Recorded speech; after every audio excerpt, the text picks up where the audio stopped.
I want you to know more, decide what you're going to do, and then take action. Don't regret not getting in and trying out AI as much as you can today in various different ways. Welcome to Supply Chain Champions, the show brought to you by Project 44, where we're talking to the people who make supply chains work.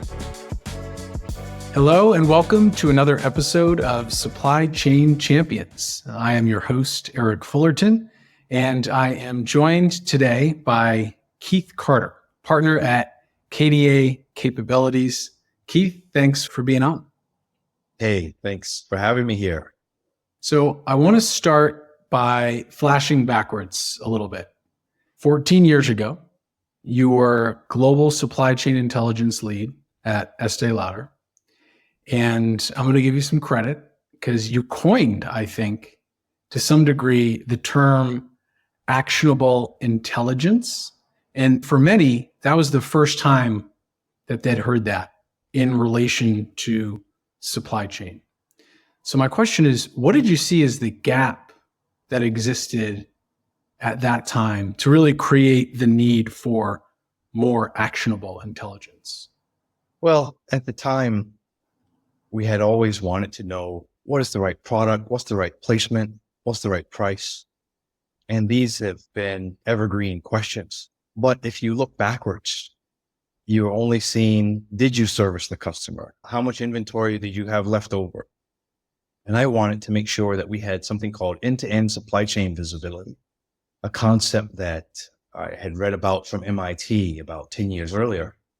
And with that information, you could actually get to where, hey, this is what's the best case that could happen, a leading and predictable visibility.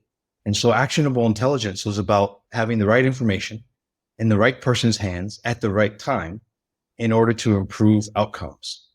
And I said, if we focus on this as opposed to analytics, which is actually means the study of math, which supply chain doesn't have a lot of time for, it should do, but that's for other reasons and for planning. But rather when you're in the middle of the action, when you're trying to get the goods right to the customer, you have to have actionable intelligence.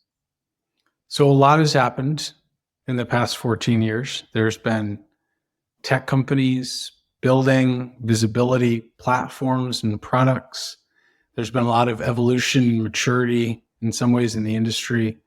How has that gap closed over the past 14 years from your point of view? And then how do you think it's going to continue to close?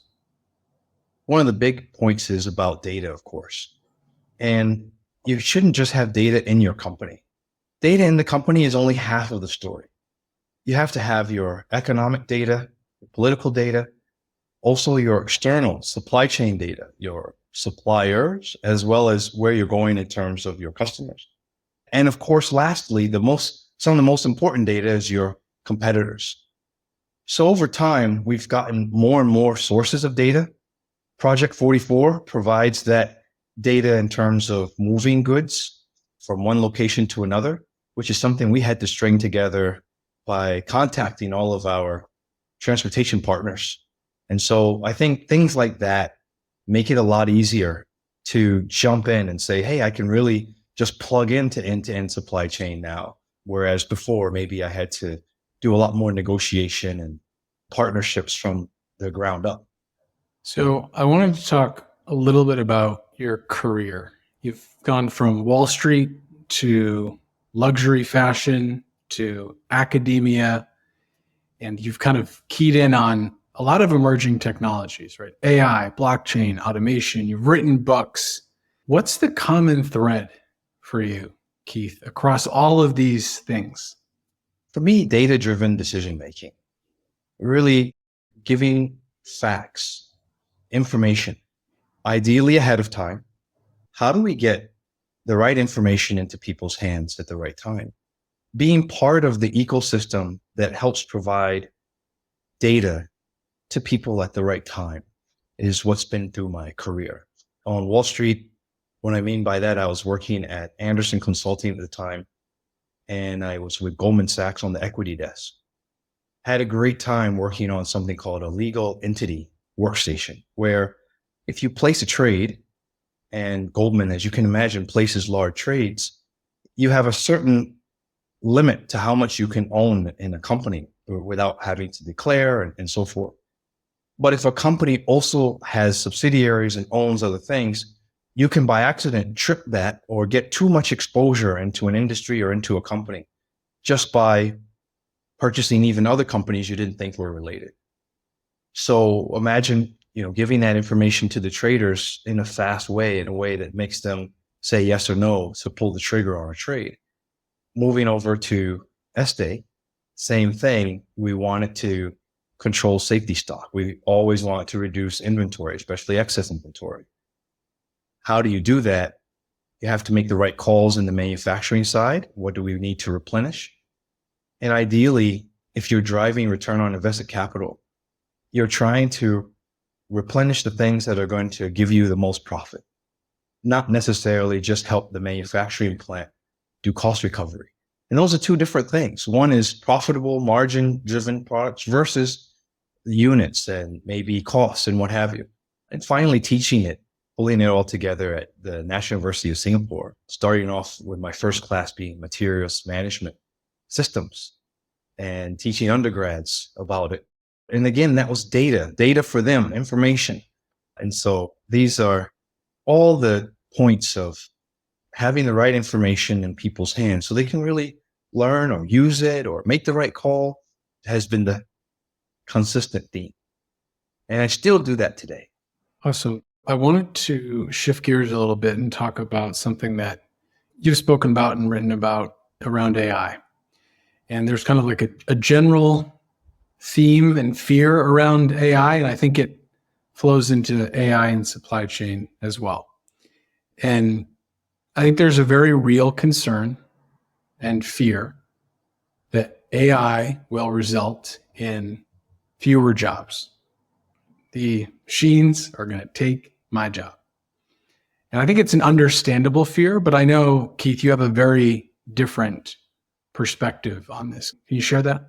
People thought that Excel would kill accountants in the 1980s. We have more accountants than ever. So what happened? How come Excel doesn't just account for everything? What we realize is that technology actually enables more people to do things that they never dreamed they'd be able to do. And that's very much the same with AI. In fact, while there was an explosion of computers, there was certainly an explosion of Excel mavens. We'll have an explosion of AIs. I think some estimates of having 1 billion AIs are probably right.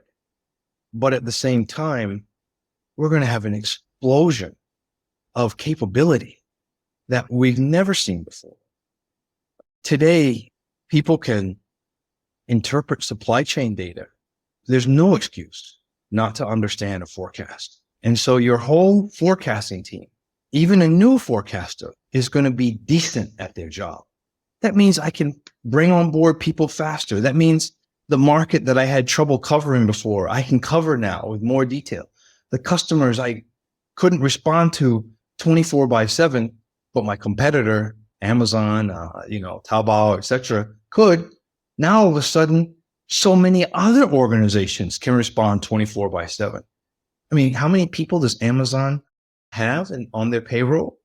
Hundreds of thousands, right? Yeah, super automated, dark warehouses, hundreds of thousands of people, but serving almost 1 billion people, right? So automation enables a company to really scale.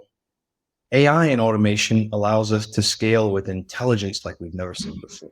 So I wanted to get a little specific about supply chain use cases for AI. Can you give me one very actionable, clear use case for AI in supply chain today where we're seeing or will see very soon tangible, real value? We need to build updated end-to-end supply chain systems. Normally, as a supply chain person, we may go to the IT department, which seems to be ever busy, and say, hey, can you add this functionality? Can you incorporate this data? But now another way generative AI can really be used is by the IT department supporting supply chain and by supply chain themselves. So if I use Claude, which is by Anthropic, as a supply chain person, I can go and say, hey, I want my screen to look like this. I want it to have this functionality. And I can type that in with English, and Anthropic will design the screen for me. Not just the wireframe, but a working screen. Listen, it's not ready to connect to SAP yet. But now I can provide that to the IT department and say, this is the functionality I've always been looking for. And now I've gotten it out of my head onto a working prototype in minutes. Can you help me build it for enterprise? The IT department isn't just thrown now a whole bunch of things. They can catch and say, sure, no problem. Let me use bolt.new or Replit and design the screen instantly. And so I have these really new workflows that can reduce what's called tech debt. How much time it took for us to come up with specifications of technology support supply chain, and how much time it takes for the IT department to deliver prototypes and workable solutions. And that means then that we get to competitive capability much faster. And Eric, I have to share one more with you. Can I share one more? Right. Can you give me space? All right. The last one is go to market, time to market. So I was talking with a supply chain executive a couple of years ago, and I showed him how you can use a graphical AI to design and at least give a prototype of primary and secondary packaging. And he said, Keith, look, after I asked him, how could this help? He said, you can design this and make us so many different versions and variables with our brand, our color, the shape and everything so quickly. That means that normally in product design, someone comes up with the concept, and then we do R&D with the material, and then we start to do the bottle design and 3D diagrams and so forth, and we get a supplier to agree. And then all these are going in parallel, but oftentimes, right as you want to go to production, you still didn't have approval for the primary, secondary packaging. And any change at that point delays go to market or puts stress on the supply chain or increases your freight costs because you were delayed as well. By having so many different variations that AI can generate of how the primary packaging looks, of how the secondary packaging looks, the whole supply chain team can get approval faster in parallel. And so at a much lower risk. And also I can more quickly get to market. And he said that can save millions of dollars in supply chain costs, generate millions of dollars in getting to market faster than competitors. The velocity of what's possible when you start to leverage AI and use it in kind of this human assist fashion becomes really interesting. I'm going to shift gears again. You're also a writer. I don't know how you have enough time in your day, in your week, and in your months, but you've written 2 books. One is Actionable Intelligence, a guide to delivering business results with big data fast. And then Know, Decide, Act, a little bit more recently, 10x your productivity at work with AI and automation. So I know these are full books. I'm going to press you a little bit because we don't have time to fully unpack them. But if you could give kind of the Cliff Notes version, big kind of takeaway or key component from each one, that would be helpful. So the Actionable Intelligence book was built for people that are in supply chain to be able to convince IT, hey, let's get data together so that we can better predict our next action in our sales and operations planning meeting. And also for IT departments and IT leaders to say, hey, can we get permission to share data across functions, to break down silos? Because by doing that, we're going to be able to interact better across the company and make better decisions. And one more thing in the book is about how you're supposed to capture the value of the better decision. So often sales gets recognized because they sell a customer and money comes in. And so they drive the Porsche coming into the company. The supply chain guys, they deliver, that whole thing. But when the CFO says, "Oh, so what was the value you delivered today?" "Well, we were more efficient." "Oh, great. How much headcount can you cut with that more efficiency?" "We reduced inventory." "What does that mean? How many customers does it help us sell?" It doesn't sound very sexy. But when we can actually use actionable intelligence to say, I was able to rescue a launch because we decided to run those products instead of these. And the brand president said that resulted in a $20 million, launch achievement. Now supply chain is in the money game. And lastly, the key takeaway here, what I've done in that short discussion there is I took economic value add, which is your profit and your cost of capital, and combine it with supply chain operating reference, which is your agility, your expense, your asset utilization. Bringing those two together allows supply chain leaders to have very good, robust discussions with the Wall Street measures that makes the company really get rewarded. That's what the Actionable Intelligence book is about. And I finish off with security, by the way. When you have all that data in one place, you better lock down your security. The next book, 10 years later, long time in coming, was Know, Decide, Act. As you said, around 10x your productivity. The reason I said that was because there's a policeman in Denver, Colorado, and he used AI in order to finish off his police notes. And he said, listen, I finished it in 10 minutes instead of taking an hour and a half plus. And I was like, that sounds like 90% savings. And if a policeman can do that, we can do different things. It should be really accessible to anyone. So the key thing around that book is don't regret. Don't regret not getting in and trying out AI as much as you can today in various different ways.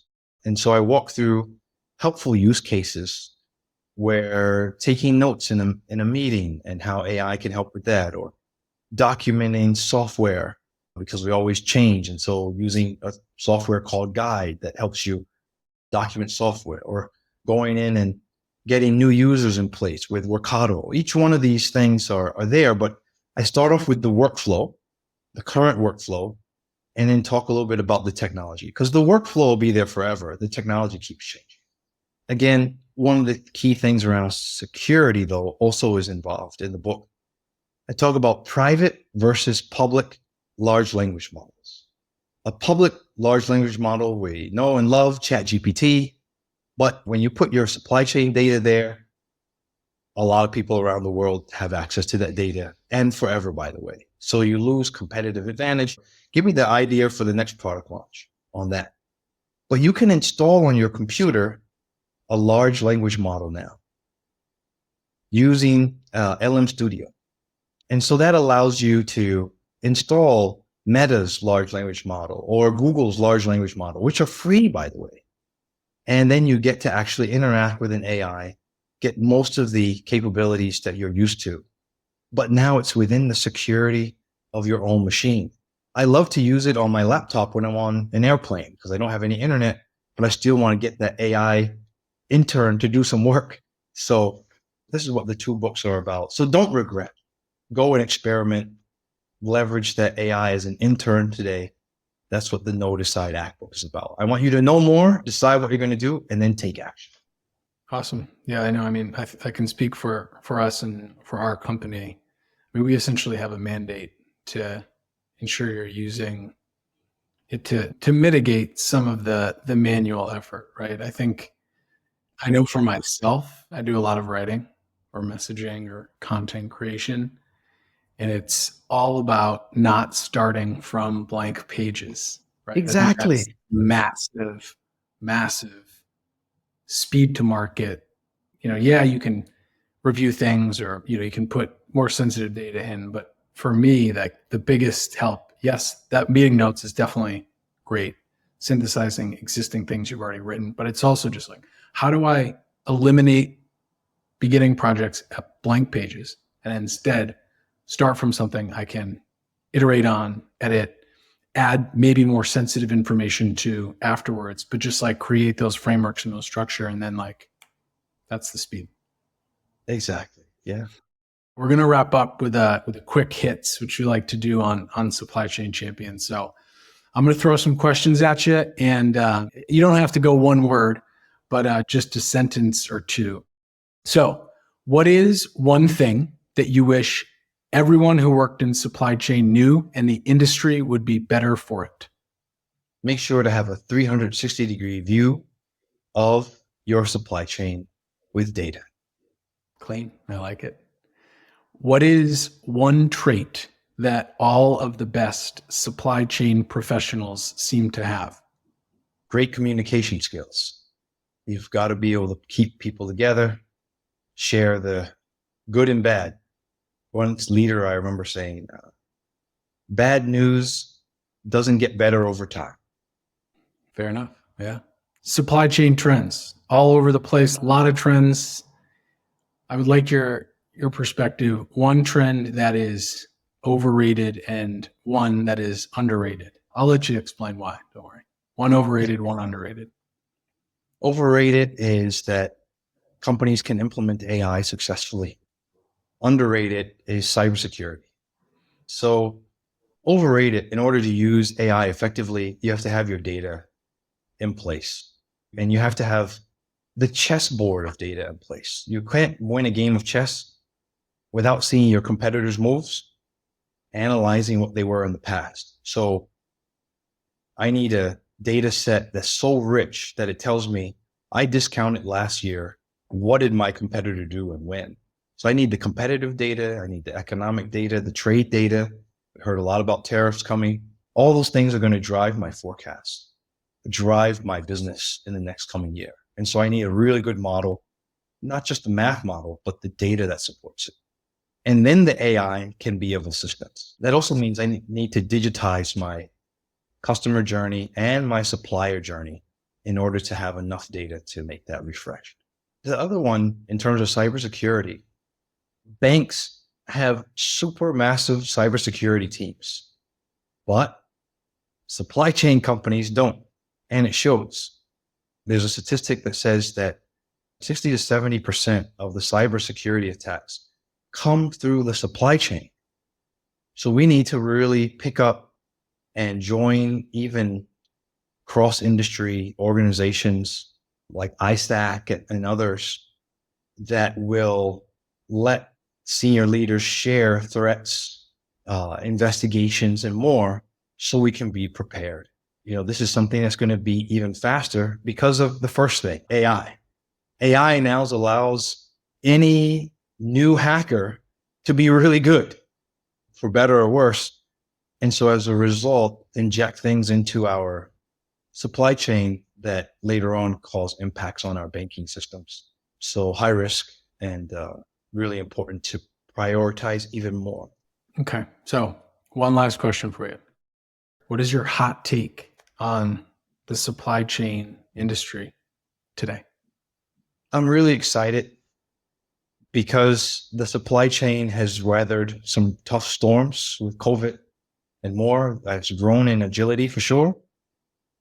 And I'm excited because I think this next wave of supply chain challenge with geopolitics, we're going to still be able to deliver products on time and at cost.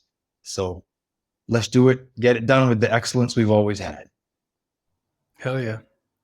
Awesome. Keith, thank you for spending some time, for sharing your experience and your expertise. Most of all, thank you for being a supply chain champion. Appreciate you being on. Oh man, my pleasure. Thank you for doing this, and let's continue to spread the word. Yes, sir. Supply chain is your best partner to take a dream to a launch. Thank you for listening to Supply Chain Champions. To get connected and learn more, visit project44.com and click the link in the comments to subscribe to Project 44's newsletter. Tune in, get smart, and move forward.